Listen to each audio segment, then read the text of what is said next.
नमस्कार। पिछली क्लास में हमने उस रात की बात चैप्टर को पढ़ा था। आज हम लोग उससे आगे उसका प्रश्नोत्तर करेंगे। शुरू करने से पहले प्लीज़ आप लोग लाइक, सब्सक्राइब और शेयर कीजिए ताकि ऐसी इंफॉर्मेटिव वीडियोस मैं आपके लिए बनाती रहूं। चलिए शुरू करते हैं। बुढ़िया के पैसे मांगने पर लेखक ने क्या समझा? बुढ़िया के पैसे मांगने पर लेखक ने समझा कि वह झूठ बोल रही है और बेटे की बीमारी यह भीख मांगने का नया बहाना है। रात में लेखक को डर क्यों लगने लगा? रात में लेखक को डर लगने लगा क्योंकि बियाबान स्थान में उसकी गाड़ी का इंजन खराब हो गया था। आसपास में कहीं कोई बस्ती या कस्बा दिखाई नहीं दे रहा था। धीरे धीरे रात गहराती जा रही थी। आसपास खड़े पेड़ पौधे डरावने लगने लगे थे। गीदड़ों की हुआ सुनाई देने लगी थी। जंगली जानवरों और चोर लुटेरों का भी डर था। लेखक को अपने उस दिन के व्यवहार पर शर्मिंदा क्यों होना पड़ा? लेखक को अपने उस दिन के व्यवहार पर शर्मिंदा होना पड़ा क्योंकि जब बुढ़िया अपने बेटे की महंगी दवाई के लिए उसके पास मदद के लिए गई थी तब लेखक ने भीख मांगने का बहाना समझकर उसकी मदद नहीं की थी। लेकिन उस बुढ़िया ने उस रात जब लेखक की गाड़ी खराब हुई थी तब रहने के लिए स्थान दिया, खाना खिलाया, चारपाई पर सुलाया और मिस्त्री को भी बुलाया। इन सब के बाद भी रुपए लेने से इनकार कर दिया। बुढ़िया के घर से लौटते समय लेखक ने क्या प्रण लिया? बुढ़िया के घर से लौटते समय लेखक ने प्रण लिया कि बुढ़िया और उसके परिवार ने लेखक को जो मानवता का पाठ पढ़ाया कि मुसीबत में अवश्य मदद करना चाहिए, इसका पालन मैं जीवन भर करूँगा। बुढ़िया के चरित्र की कोई 3 विशेषताएं लिखिए। बुढ़िया के चरित्र की कोई 3 विशेषताएं। साहसी, उस अंधेर रात्रि में एक अनजान व्यक्ति की मदद करना साहस दिखाता है। स्वाभिमानी, मदद के बदले बुढ़िया ने रुपए नहीं लिए, यह दिखाता है कि वह स्वाभिमानी महिला है।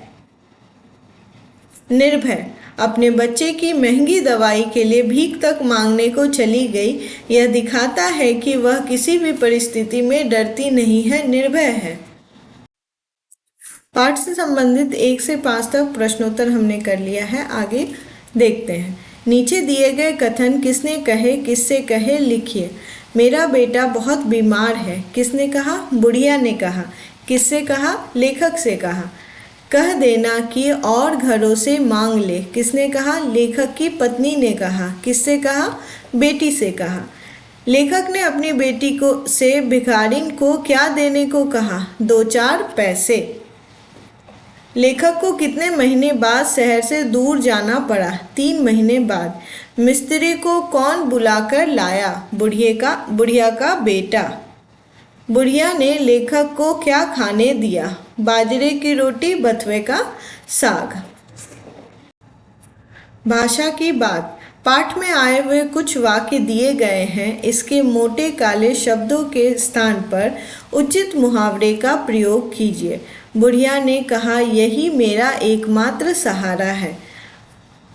एकमात्र सहारा मुहावरे के तौर पे बूढ़े की अंधे की लाठी।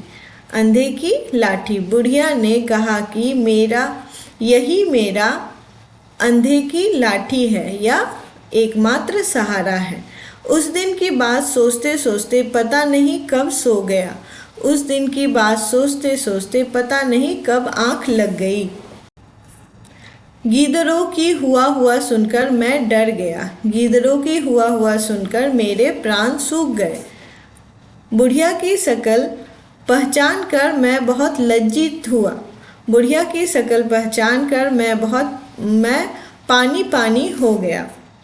पाठ में आए हुए उपसर्ग तथा प्रत्यय लगे कोई 3 शब्द लिखिए। उपसर्ग से बने शब्द अनहोनी, अतिथि, निराश। प्रत्यय से बने शब्द ऊपर वाला, भिखारिन, लज्जित। अतिथि गेस्ट, अतिथि का स्वागत करना चाहिए। विपदा प्रॉब्लम या परेशानी, कोई भी विपदा को साहस से खत्म करो। अनहोनी मिसहैपनिंग, जो नहीं होना चाहिए। अनहोनी से मुझे डर लगता है। आई होप मेरा पढ़ाया हुआ आपको पसंद आया होगा। अगर आपको पसंद आया है तो प्लीज़ आप लोग लाइक, सब्सक्राइब और शेयर कीजिए ताकि ऐसी इंफॉर्मेटिव वीडियोस मैं आपके लिए बनाती रहूं। आज हम लोगों ने ख़त्म किया जो ज्ञान सागर का प्रश्नोत्तर था, उसको ख़त्म किया। अगली क्लास में हम अभ्यास सागर से संबंधित प्रश्नोत्तर को करेंगे। धन्यवाद, मिलते हैं अगली क्लास में।